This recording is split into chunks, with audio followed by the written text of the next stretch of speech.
This is one of the most frustrating and worst investment rules of thumbs that exists. I'm going to tell you what it is, why I believe this, and some alternative approaches that you can take instead. You don't want to miss today's episode. Hey everyone, this is John Boyd, host of the Emerging Wealth Podcast. Thanks for joining us and making us a part of your week. Before we dive in, if you're finding value in our content, please give us a like. This helps us reach more listeners and share quality financial education. Next, I'd recommend visiting our website at www.modernwealth.com. Head on over to our Learning Center. It's packed with videos and articles designed to help you optimize your wealth. While you're there, consider subscribing to our newsletter. Thanks again for being with us. Now let's dive into this week's episode. Welcome back to another episode of the Emerging Wealth Podcast. I'm so glad that you're here today, guys. So we're talking all about the rule of 100 in the context of investing in asset allocation. As I said earlier, this is one of the more frustrating general rules of thumb that is out there. This rule is designed to be a guideline for asset allocation, and we're going to break down why I believe it's so bad. And if you're not familiar with it, I guarantee that you've heard of it, and the principles of the rule of 100 are probably inadvertently seeping into your own portfolio. So a little context. When you invest, one of the first things you need to figure out is a proper balance of risk assets like stocks and more conservative and safe assets like bonds. And the reason why this is such an important question to figure out is because, generally speaking, the more risk assets you have in your investment portfolio, the more growth potential you have. But you also have the chance to lose more money in the short term if there's a big market sell-off and there's lots of volatility. On the flip side, the more safe and conservative assets you have, the less growth potential you have in your portfolio, but the more stable your assets are going to be, even when things are tough in financial markets. So this is a question that many investors try to figure out. What is that proper mix of growth and safe assets they should have in the portfolio? Enter the rule of 100. The rule of 100 is very simply a general rule of thumb to help you determine this mix. All you are going to do is take the number 100 and subtract your age from it. So let's say you are 40. Take 100 minus 40, that equals 60. The number 60 represents the percentage of stock exposure you should have in your portfolio, and your age represents the percentage of bonds you should have in your portfolio. So by following this rule of thumb, a 40-year-old should have an investment mix of 60% stock and 40% bonds. And this really drives home the narrative that as you get older and closer to retirement and are eventually in retirement, you should start taking less risk and start investing in safer items such as bonds. But the rule of 100 and this line of thinking isn't always correct. And in my opinion, this type of thinking is extremely flawed. So let me break it down for you guys. First and foremost, portfolio allocation is dynamic. It isn't black and white. So for example, if your risk tolerance warrants, let's say, a 60-40 split, that doesn't necessarily mean you are going to invest with a 60-40 split across all your investment accounts. Some accounts like a Roth IRA or even an HSA, maybe those accounts you don't plan on touching until the very end of retirement when maybe healthcare costs are more elevated. So because of the time horizon for those specific accounts, perhaps you invest more aggressively in them, and then in accounts that you are perhaps going to be drawing off of or need more cash from in the near future, maybe you are more conservative in those accounts. Now, the idea is when you zoom out from a bird's eye view and you look at your portfolio in aggregate, it could very easily be a 60-40 split. But every account plays their role in getting there. The second issue is that risk tolerance and one's ability to take on risk isn't necessarily tied to someone's age. I'll give you this example. One of the oldest clients that I had ever worked with was this man who was in his mid-90s. You heard that right. He was in his mid-90s. Now, this guy had plenty of income from Social Security and a pension. Home was clearly paid off, was in really good shape given his age, and had a portfolio worth nearly $10 million. For this individual, we effectively kept about $500,000 or so in cash to cover surprise medical expenses and to have several years worth of dry powder on the sidelines. And then with the rest of the portfolio, we invested exclusively in stocks. So this man, who was in his mid-90s, had 95% of his portfolio in stocks. The rule of 100 would say quite the opposite.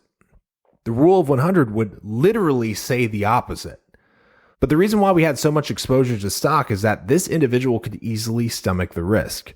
He had seen everything and was really unfazed by market fluctuations. He knew he had the cash to ride out a storm. And he was trying to maximize the size of his assets and keep growing them so that his kids and grandkids got the biggest inheritance possible. And the reason why I want to highlight this story in particular is that I've worked with plenty of older clients and plenty of younger folks who are helping parents and grandparents invest that think you have to dial back the stock exposure just because you are getting older. And that's just flat out untrue in all cases. On the flip side of this, I see young people in their 30s all the time who tell me, yeah, I want to buy a home or do something with this money that's in a brokerage account, but invest that money 100% in stocks and in Bitcoin or whatever else, right? If you are telling me you need this money or might need this money in the next 12 months, just because you are young doesn't mean that you should be subjecting that money to a ton of risk. So with all that being said, if the rule of 100 is baloney, and age-based investing rules like this are kind of baloney too, how do you figure out the proper investment mix? What's the right balance of stocks, bonds, and other safe assets that you should have exposure to? So this is how I think you should perhaps consider thinking about it. Number one, think about your financial situation and what you want your money to do for you. Close your eyes. If you're driving, don't close your eyes because I ain't trying to get sued. But close your eyes. Visualize it. What do you want to do? What are your goals? Once you know what you want your money to do for you, it's much easier to align all your financial accounts, whatever they may be, with those objectives. Number two, think about your own personal appetite for risk. Some people might be very young and not have a huge appetite for risk, and that's okay. But you got to be honest with yourself. Most people tend to overstate their appetite for risk, so just be real with yourself. If you're in your 30s and 30 years away from retirement, maybe you could stomach volatility in your retirement account, but you can't handle that same amount of risk in a brokerage account, right? Just keep it real with yourself. Number three, once you've figured this all out, I want you to go back and look at every single financial account that you own. 401ks, brokerage accounts, savings accounts, line them all up and ask yourself, how does this account play into the overall financial picture? And what's the purpose of it? When do you need the money from that specific account? I'll give you a really easy example to think about. Let's say that you're in your 30s and you want to retire at 60.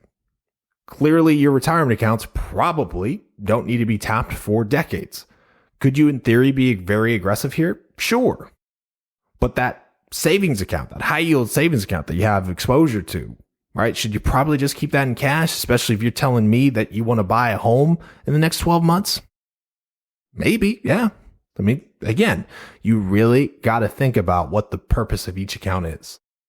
Once you've figured this all out, number four is diversification. It sounds cliche, but diversification is absolutely critical here once you've determined that asset allocation.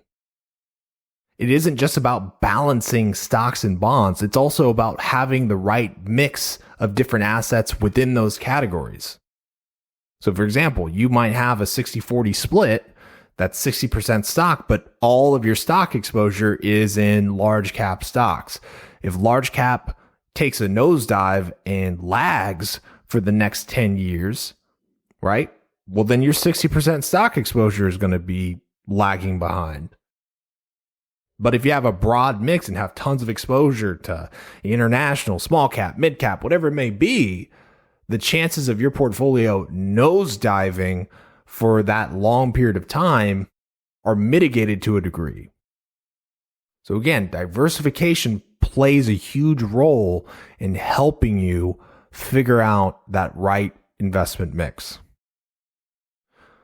Finally, reviewing and adjusting your portfolio on a regular basis is critical.